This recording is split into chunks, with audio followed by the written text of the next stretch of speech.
Pertemuan kali ini kita akan membahas tentang apa yang disebut dengan morfologi. Morfologi termasuk salah satu dari bidang kajian linguistik untuk linguistik mikro ya. Oke, kemarin Minasang sudah belajar apa itu fonologi dan fonetik. Contohnya sudah kita bahas yang membahas tentang apa itu silabi, apa itu mora, kan gitu ya. Coba kita masuk ke mora. Oke, pertama kita akan melihat dari apa itu morfologi. Morfologi itu berasal dari morf yang artinya bentuk atau logos yang artinya ilmu. Jadi morfologi itu adalah ilmu yang mempelajari seluk-beluk kata atau struktur kata serta pengaruh perubahan bentuk kata terhadap makna dan kelas kata. Kita lihat contohnya, saya akan berikan contoh di dalam bahasa Inggris. Contohnya misalnya ada verba play. Berubah menjadi plays itu ketika menjadi dia dimasukkan ke dalam simple present ya. He, she, it itu pakainya plays kalau nggak salah, coba.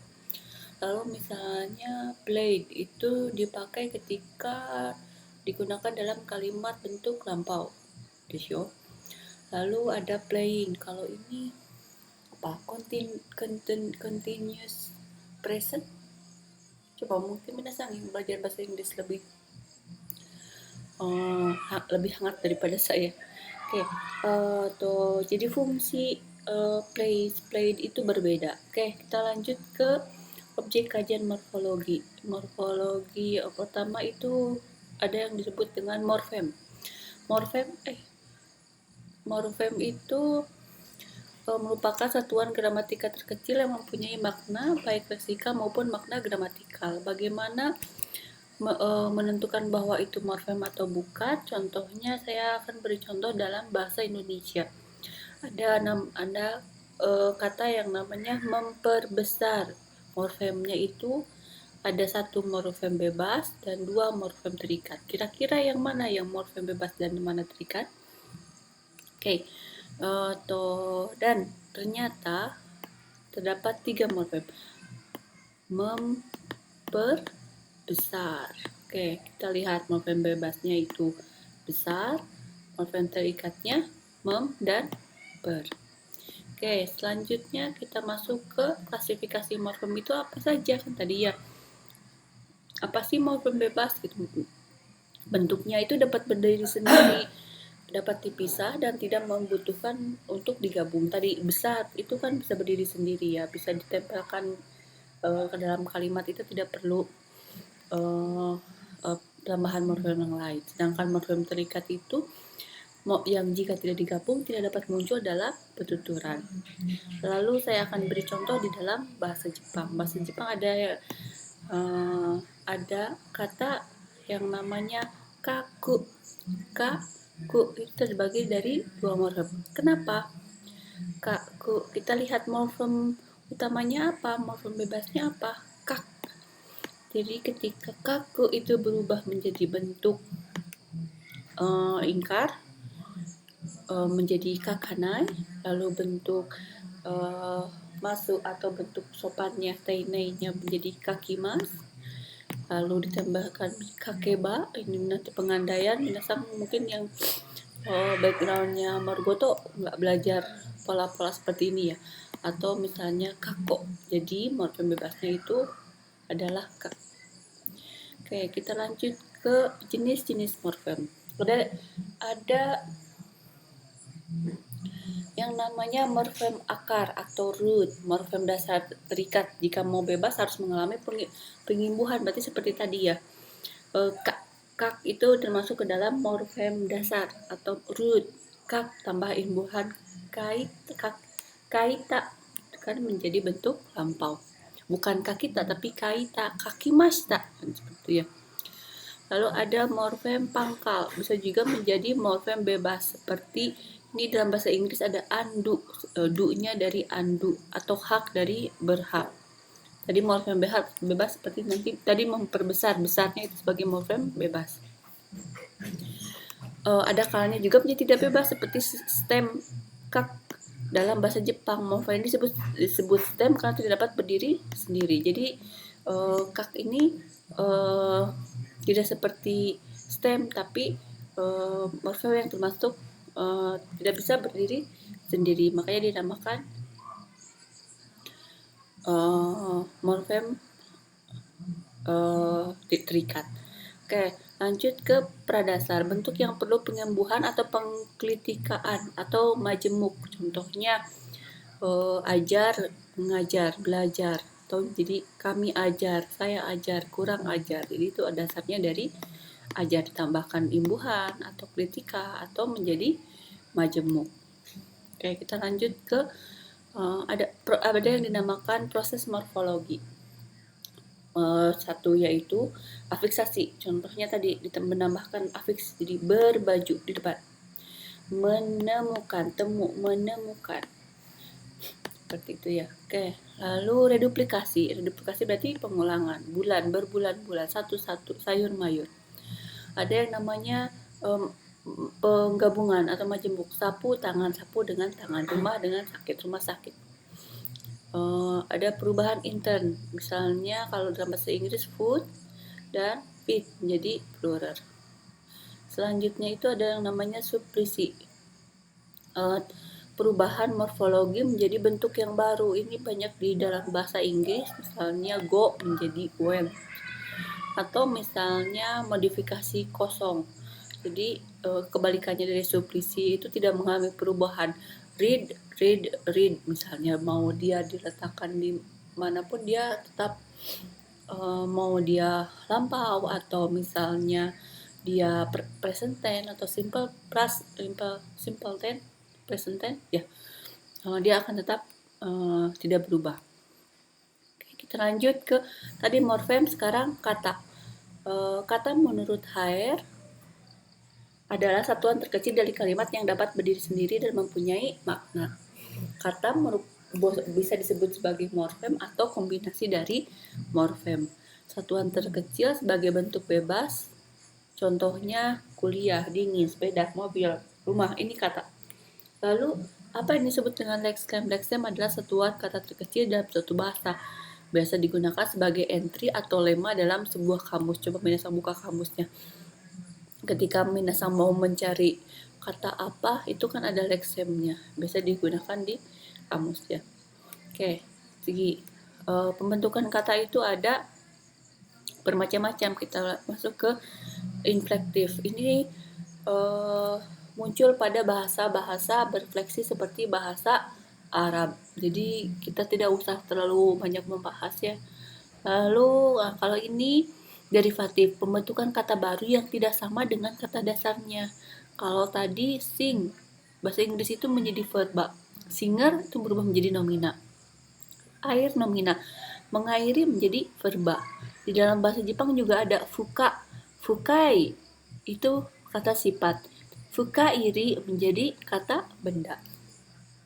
Nah, di dalam bahasa Jepang ini pembentukan derivatif ini banyak. Contohnya pembentukan kata majemuk dari seperti wago, kanggo, ataupun gairaigo. Nah, coba minasang nanti cari apa itu wago, apa itu kanggo, dan atau apa itu gairaigo. Ya, oke, kita lanjutkan dulu. Mungkin nanti saya akan tanya minasang dibahas sebagai bahan diskusi ya. Oke, selanjutnya dalam bahasa Jepang kita mengenal namanya afiks atau setsuji. Ada dua jenis afiks.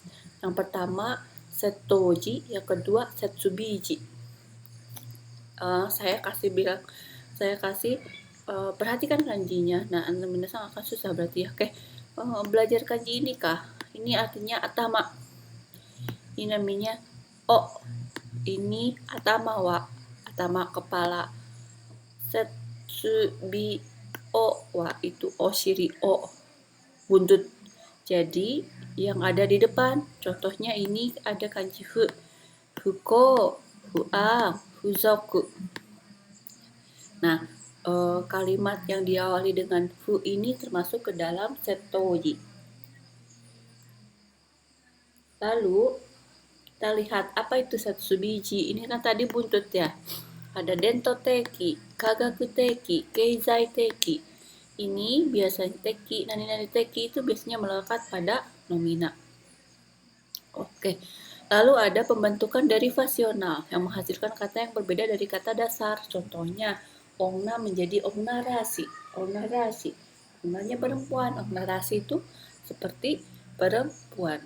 Jadi menjadi kata sifat. Ongnarasi. Toko ongnarasi desu ne. Oke. Ada contoh lain dari minasan? Oke. Kita lihat selanjutnya ada yang namanya bikago. Bikago ini termasuk dalam salah satu ragam bahasa. Ragam bahasa itu apa? Nanti mungkin minasan akan pelajari di linguistik bahasa Jepang. Oke, pertama, bikago itu merupakan penambahan prefiks o dan go. Minasan mungkin pernah dengar okane, oshishi, o gitu ya. Atau gohang, goyukuri, gohang no gohang. Itu digunakan untuk memperhalus misalnya okane, okane memperhalus okane, sushi yang minasan tahu sushi, orang Jepang biasanya pakainya sushi. Oke, penggunaan o dan go dipakai memperhalus nomina yang merupakan kepemilikan dari lawan tutur. Jadi misalnya saya mau datang ke rumah Anda di situ misalnya minasan boleh pakai ouchi misalnya. Saya ingin ketemu dengan keluarga Anda supaya menghormati lawan, jadi minasan menambahkan go kazoku seperti itu ya, itu namanya bikago. Oke, lanjut pembentukan kata majemuk. Nah, ini sering banyak menjadi bahan skripsi dari senpainya. Kata majemuk atau fukugo itu termasuk dalam mempunyai arti dua buah kata atau lebih membentuk satu kata baru yang memiliki makna dan fungsi tertentu. Di dalam bahasa Inggris ada yang namanya football, basketball, foot dan ball itu kan menjadi kata yang baru. Oke, lalu jenis-jenis kata majemuk bahasa Jepang itu ada berbeda-beda. Ada fukugo meishi, fukugo kata majemuk, meishi kata benda, gabungan kata menjadi kata benda. Jadi nanti akhirannya dia menjadi kata benda. Fukugo keiyoshi, gabungan kata menjadi kata sifat. Keiyoshinya itu kata sifat. Fukugo doshi, gabungan kata yang menjadi kata kerja. Nanti fukugo doshinya itu gabungan menjadi kata kerja. Fukugo fukushi, fukushinya itu kata keterangan. Jadi ketika digabungkan dia menjadi kata keterangan. Oke. Metode lain pembentukan kata ini masih membahas kata. Misalnya ada kata gabungan atau blend itu gabungan, karena misalnya ada istilah yang namanya brunch dalam bahasa Inggris yang artinya breakfast and lunch. Kalau dalam bahasa Jepang ada penyingkatan, contohnya terebi dari television, makudonarudo disingkat kan ya? Enggak ya? Oke. Ada juga penyingkatan kata majemuk dengan memotong. Ini sering di bahasa Jepang. Contohnya gaku wari gakusei no waribiki, gakusei wa minasan gakusei desu ne. Waribiki wa diskon. Gaku wari itu berarti apa? Diskon untuk mahasiswa. Nah, itu penyingkatan seperti ini di dalam bahasa Jepang cukup banyak. Lalu ada bentuk pemotongan. Ini juga sering terjadi di Jepang. Nagoya Daigaku disingkat menjadi Meidai. Atau misalnya Kanazawa Daigaku Kindai. Coba lihat kanjinya.